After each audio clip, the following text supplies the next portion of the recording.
OnePlus வந்து 12 அப்படிங்கிற smart போனை வந்து சைனால லான்ச் பண்ணிட்டாங்க. இந்த போன் வந்து இந்தியாவுக்கு ஜனவரி மாசம் வரதா இருக்கு. OnePlusஓட இந்த 12 ஸ்மார்ட் போன்ல எல்லா விஷயங்கள் வருது, மேலும் இந்த போன் வந்து என்ன பிரைசிங் வருது அப்படிங்கிற முதற்கொண்டு எல்லா விஷயத்தையும் இந்த வீடியோல டீடைலாக பார்க்கலாம். வீடியோக்குள்ள போக முன்னாடி சேனல் சப்ஸ்கிரைப் பண்ணுங்க, அப்படியே பக்கத்துல பெல் ஐகானை பிரஸ் பண்ணி தொடர்ந்து உங்க ஆதரவு தாங்க. மூல இந்த போனோட பில்ல இருந்து ஆரம்பிக்கலாம். இந்த போனோட பேக் சைடு வந்து நமக்கு வந்து செராமிக் கிளாஸ் டிசைன்ல வருது. கிரீன் கலர் வெர்ஷன் வாங்கும்போது ரிவர் பேட்டர்ன்ல இருக்கும் அப்படிங்கிற மாதிரி மென்ஷன் பண்ணியிருக்காங்க. இது இப்போ ஒயிட் கலரும் வருது. மற்றபடியா பிளாக் கலர் வாங்கினீங்கன்னா அது வந்து நமக்கு வந்து மேட் ஃபினிஷிங்ல வந்து போனோட பேக் சைடு கொடுக்குறாங்க. அடுத்தபடியா ஃப்ரண்ட் சைடோட டிஸ்பிளே பத்தி பேசலாம். இந்த போன்ல வந்து ஒரு 6.82 இன்ச்க்கான quad HD plus curved AMOLED display கொடுக்குறாங்க. இந்த டிஸ்பிளேக்கு வந்து டிபிக்கலா பார்க்கும்போது 1200 நிட்ஸ் வரையும் பிரைட்னஸ் போகும் சொல்றாங்க. அதுவே வந்து மேக்ஸிமம் பிரைட்னஸ் எப்படி பார்க்கும்போது 4500 நிட்ஸ் வரையும் பீக் பிரைட்னஸ் போகும் சொல்றாங்க. இந்த டிஸ்பிளேக்கு 2160 ஹெர்ட்ஸ் வரையும் PWM டிமிங் சப்போர்ட் இருக்கு சொல்லிருக்காங்க. அதனால மேலும் இந்த டிஸ்பிளேக்கு வந்து 120 ஹெர்ட்ஸ்க்கான வேரியபிள் ரிஃப்ரெஷ் ரேட் வருது. கார்னிங் விக்டர்ஸ் 2 ப்ரொடெக்ஷன் தராங்க. இது போய் இன் டிஸ்பிளே ஃபிங்கர் பிரிண்ட் ஸ்கேனரும் இந்த டிஸ்பிளேல தராங்க. சோ டிஸ்பிளே ஒரு தரமான பக்கவான டிஸ்பிளே கொடுத்திருக்காங்க. இது போய் டிஸ்பிளேயோட லைஃப் ஸ்பேன் கூட்டணும்ங்கறதுக்காக இதுல P1 அப்படிங்கிற டிஸ்பிளே சிப்பும் கொடுத்திருக்கா சொல்லிருக்காங்க. ஆனா டிஸ்பிளே வந்து பீக்கான பிரைட்னஸ் கொண்டு போகும்போது டிஸ்பிளே வந்து எந்த விதமான பாதிப்பு ஏற்படுத்தாத வரை இந்த P1 சிப் வந்து ப்ரொடெக்ட் பண்ணனும் அப்படிங்கறத மென்ஷன் பண்ணிருக்காங்க. அடுத்தபடியா இந்த போனோட ப்ராசஸர் பத்தி பார்க்கலாம். இந்த போன்ல Snapdragonோட 8 Gen 3 அப்படிங்கிற ஆட்டோ சிப்செட் கொடுக்குறாங்க. கிராபிக்ஸ்க்கு Adrenoட 750 GPU கொடுக்குறாங்க. சோ பேசிக்கா இந்த 8 Gen 3 அப்படிங்கறது இப்போ இருக்கிறதுலயே வந்து ஒன் ஆஃப் தி ஃபாஸ்டஸ்ட் சிப்செட்ங்கறத சொல்லலாம். சோ நான் பெர்ஃபார்மன்ஸ் பஞ்சமே இருக்காது. அது போக ஹெவியான கேம்ஸ் ஆப்ஸ் மாதிரியான மல்டிடாஸ்கிங் மாதிரி எல்லா விஷயங்களும் இதுல வந்து நல்லாவே பெர்ஃபார்ம் பண்ண முடியும். போன் வந்து கேம் விளையாடும்போது ஹீட் ஆக கூடாதுங்கறதுக்காக இதுல வந்து VC லிக்விட் கூலிங் சேம்பரும் கொடுக்குறாங்க. RAM மற்றும் இன்டர்னல் ஸ்டோரேஜ் அப்படின்னு பார்க்கும்போது இந்த போன் 4 டிஃபரெண்டான கான்ஃபிகரேஷன் வருது. அதுபடி பார்க்கும்போது 12GB RAM with 256GB storage, 16GB RAM with 512GB storage, 16GB RAM with 1TB storage மற்றும் 24GB RAM with 1TB storage அப்படிங்கிற 4 டிஃபரெண்டான கான்ஃபிகரேஷன் வருது. RAM வெர்ஷன் LPDDR5X RAM பயன்படுத்துறாங்க. ஸ்டோரேஜ் UFS 4.0 வருது. ஆனா RAM நல்ல பீக்கா கொடுத்திருக்காங்க. இது போல ஸ்டோரேஜ் வந்து நல்ல ஒரு ஃபாஸ்டான ஸ்டோரேஜ் வந்து நம்ம கொடுத்திருக்காங்க. மற்றபடியா இந்த போன் வந்து Android 14 OSல OxygenOS 14 இன்டர்ஃபேஸ்ல ரன் ஆகுது. இந்த போனுக்கு டுவல் சிம் சப்போர்ட் இருக்கு. ஆனா மைக்ரோ SD கார்டுக்கான சப்போர்ட் கிடையாது. அடுத்தபடியா போனோட கேமராஸ் பத்தி பார்க்கலாம்.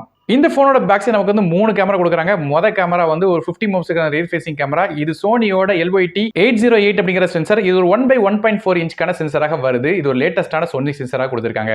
இந்த கேமரா f1.6 அப்பேச்சர்ல வருது. இது போ ஆப்டிகல் இமேஜ் ஸ்டெபிலைசேஷன் சப்போர்ட்டும் தராங்க. இரண்டாவதாக ஒரு 14 மெகாபிக்சல்கான அல்ட்ரா வைட் சென்சார் கொடுக்குறாங்க. இந்த கேமரால 114 டிகிரி வரையும் அல்ட்ரா வைட் ஷாட்ஸ் எடுக்க முடியும் சொல்றாங்க. இந்த கேமரா வந்து சோனியோட IMX581 சென்சாராக வருது. f2.2 அப்பேச்சர்ல தராங்க. மேலும் சென்சாரோட சைஸ் அப்படின்னு பார்க்கும்போது 1/2 இன்ச்க்கான சென்சாராக வருது. இதே கேமராவால நமக்கு வந்து 3.5 சென்டிமீட்டர் வரையும் க்ளோஸ் அப் மேக்ரோ ஷாட்ஸும் எடுக்கலாம் சொல்றாங்க. மூணாவது கேமரா வந்து ஒரு 64 மெகாபிக்சல்கான பெரிஸ்கோப் லென்ஸ் கொடுக்குறாங்க. இது வந்து ஒரு 1/2 இன்ச்க்கான ஆம்னிவிஷனோட OV64B அப்படிங்கிற சென்சாராக கொடுத்திருக்காங்க.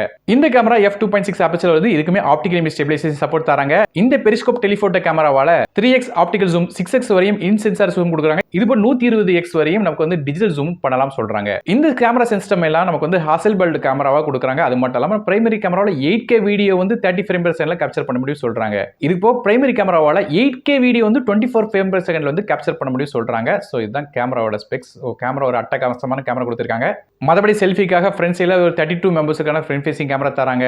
இது சோனியோட IMX615 சென்சார் f2.4 அப்பேச்சர் வருது. நமக்கு இந்த செல்ஃபி கேமரா மூலமா 4K வீடியோ 30 ஃப்ரேம் பெர் செகண்ட்ல வந்து கேப்சர் பண்ண முடியும். இது போக இந்த ஸ்மார்ட் போனை நமக்கு ரிமோட்டா கூட பயன்படுத்தலாம். காரணம் இல்ல இன்ஃப்ராரெட் சென்சார் கொடுக்குறாங்க. இது போக இந்த போனுக்கு வந்து IP65 ரேட்டிங் இருக்கு. அதனால ஓரளவு வந்து லைட்டான மலையில வந்து போனை கொண்டு போனா எந்த விதமான பிரச்சனையும் இருக்காது. போனோட வெயிட் 220 கிராம் வருது. இது போக இந்த போன் 3.1 ஆடியோ சப்போர்ட் கிடையாது. அது போல USB டைப் C தான் தராங்க. மத்தபடியாக ஸ்டீரியோ ஸ்பீக்கர் சப்போர்ட் தராங்க. டால்பி அட்மோஸ் சப்போர்ட்டும் இருக்கு. நெட்வொர்க் பொறுத்தவரை இந்த போனுக்கு 5G கான SMS சப்போர்ட், 4G கான VoLTE, Wi-Fi 6, Bluetooth 5.4, dual band GPS, NFC மாதிரியான பல விதமான சப்போர்ட் கொடுக்குறாங்க.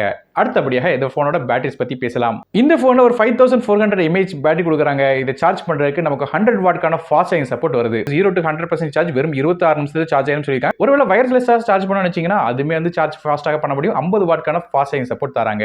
55 நிமிஷத்துல வந்து 0 to 100% சார்ஜ் வந்து எட்ட முடியும் சொல்லிருக்காங்க. அவ்வளவு வேகமா சார்ஜ் பண்ணலாம் சொல்றாங்க. கடைசியாக இந்த போனோட ஆரம்ப விலையை பத்தி பார்க்கலாம். அதாவது சைனால இதோட பிரைசிங் வச்சு கம்பேர் பண்ணி பார்க்கும்போது கிட்டத்தட்ட 50,000 அப்படிங்கிற பிரைசிங் வருது. ஸோ இந்தியாவில் எப்படி வரும்போது கிட்டத்தட்ட ஒரு 55,000 பிரைசிங்ல இருந்து லான்ச் பண்ணலாம் சொல்லி எதிர்பார்க்கிறோம். ஸோ லான்ச்சுக்கு அப்புறம் வந்து இதோட பிரைசிங் வந்து டிஸ்கிரிப்ஷன் பாக்ஸ்ல மென்ஷன் பண்ணிருப்பேன், செக் பண்ணி பாருங்க.